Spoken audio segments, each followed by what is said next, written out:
You're kind of stuck. I think you need me to help you. Good girl. Good girl. It's all right. You're good.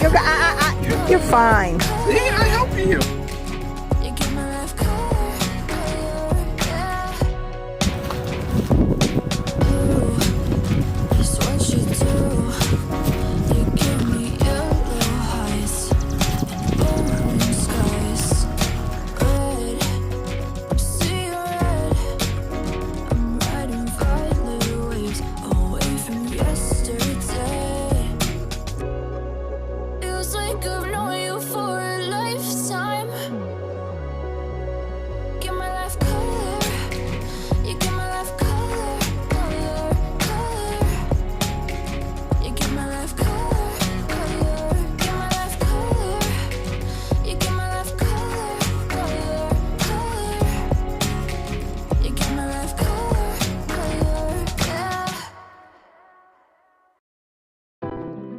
On one of our New Jersey scenic byway adventures, we happened to stumble upon this gem.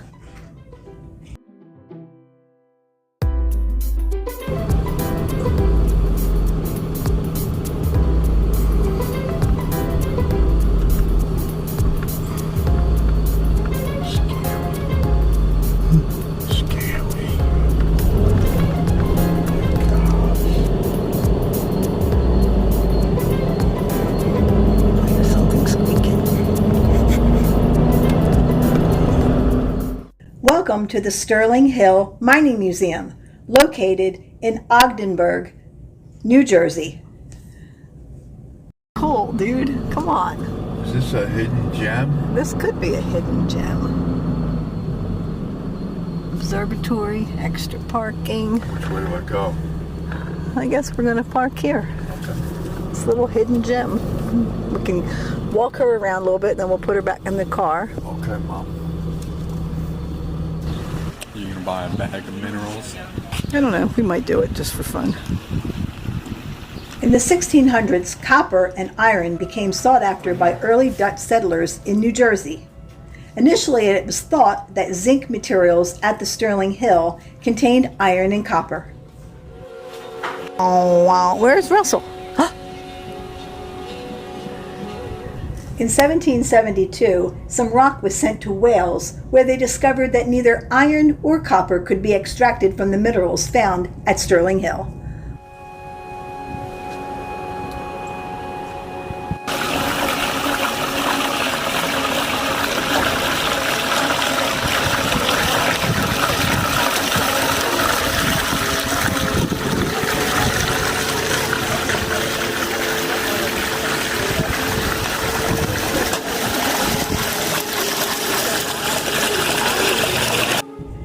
The predominant minerals were finally identified to be rich in the element zinc, and in 1836, several small companies began mining.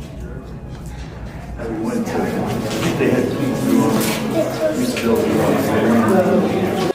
that can be very, very toxic. They can be flammable. They can be hazardous to your health. You don't want to have too many of them.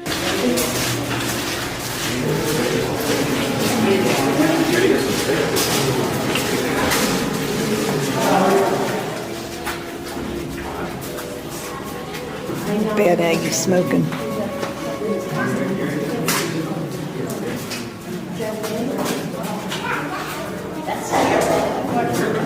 In 1897, the New Jersey Zinc Company began a major operation for the extraction of the zinc. As you're walking by, you might not be able to see right now, but there are these ripples on this rock.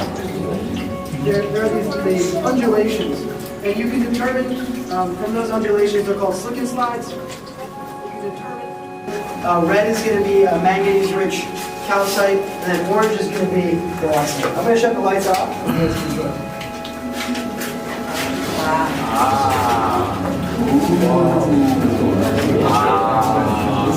Is there a backlight on that, or just?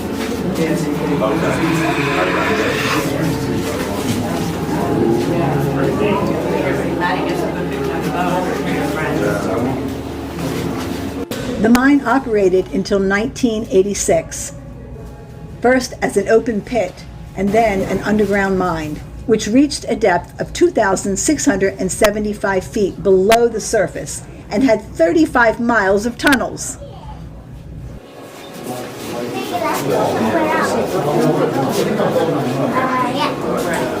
Right there.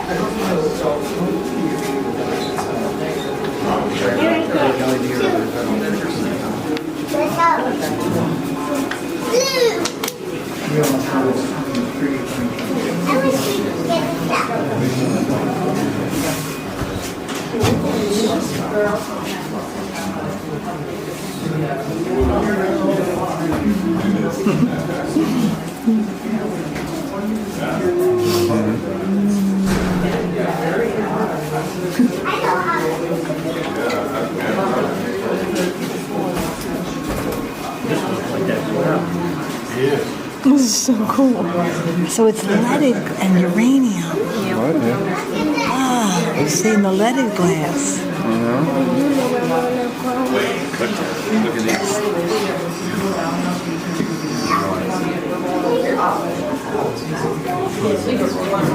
You've never seen uranium glass before? I have. I just didn't know what it was made out of.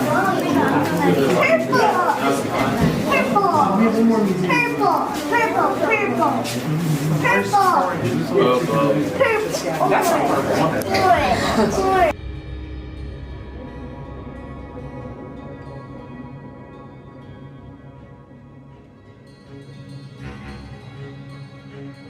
The entire mine is now flooded, and only the upper level, which is above the water table, is open to the public.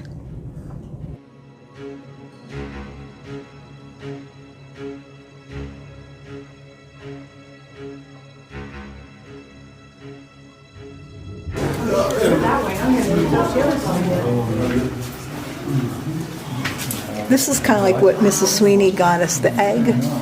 Yeah, Well, that's different. It's different minerals. cool. That egg. Yeah.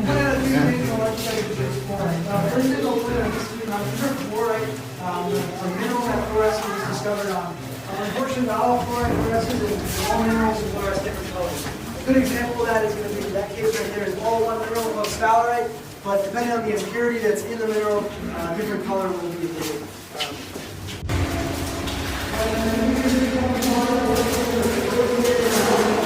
If it's filling,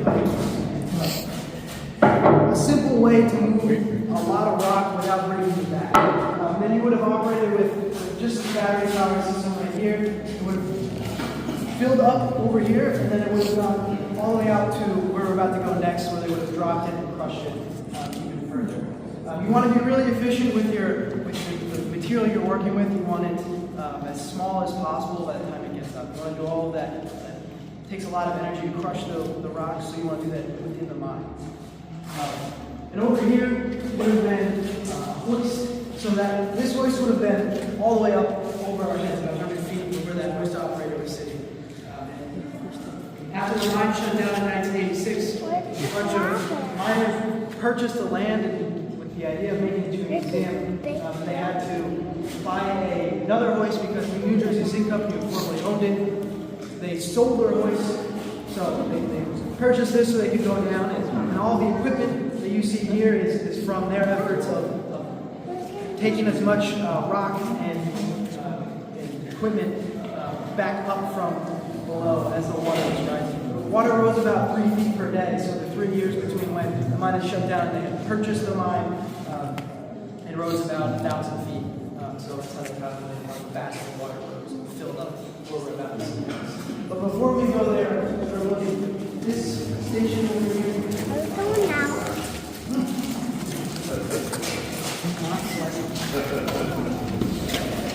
So the same way that it was really warm where we were sitting in the lamp room and pretty dry, they would use the same system. They would use little incandescent light bulbs on either side of this box right here. They would have, if you can't see it or haven't seen it yet, they would have a gurney or a Stokes basket in case someone got hurt. You would put that in here with gauze. You would stay dry, not moldy. You don't want to be putting a bandage on someone who just has a deep laceration or lost their limb. That's all wet, so you get infection. So they'd have one of these at every level, and then right there below the fire extinguisher would have been your bathroom. There's not much privacy there, as you can see. It's just a bucket and a toilet seat. Throughout the later part of the mine, they made a little toilet.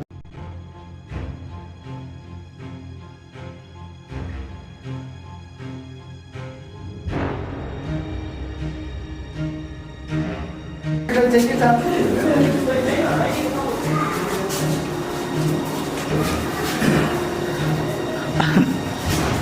Here we go. Dig, dig, dig, dig, dig, dig, dig in the mine the whole day through. Take that, Disney. Christmas mine.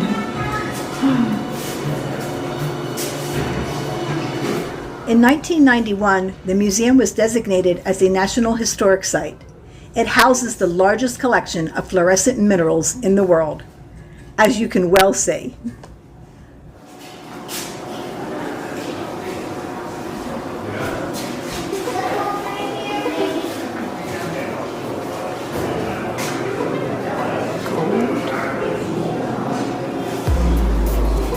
There's gold there in them hills.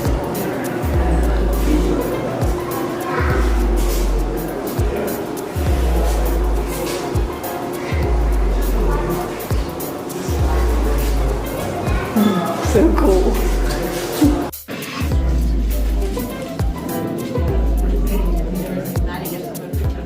The mine closed due to rising production costs and the falling prices of zinc. Ogdensburg foreclosed on the property for back taxes. In 1989, the property was purchased at a land auction, determined to turn it into a museum and share this unique mine's treasures with the public.